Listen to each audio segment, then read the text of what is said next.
Hello there. Welcome to the set of The Captain and the Commodore. I'm Captain Johnny O. In 2003, my adventure began in Mallory Square in Key West, Florida. Pirates of the Caribbean was there. They did their release, and there's where I met the Commodore. And we've been the best of friends ever since.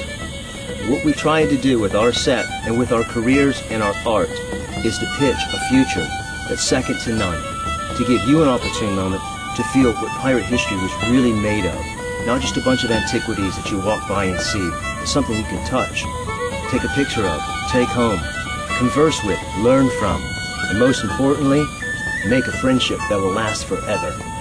We're honored to be in front of your set tonight, sharing with you this moment this evening. Here I am, Captain Johnny L, and my friend Commodore Yellowbeard, at your service. Thanks again for coming aboard tonight, mate. God bless. Take care. See you next time, Savvy? Talk.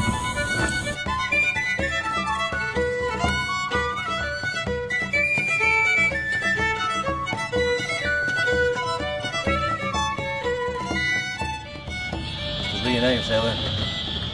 Captain Johnny L. Commodore Yellowbeard. Together with the captain and the Commodore, Savvy Hires will blow your brains out. Got it? Good.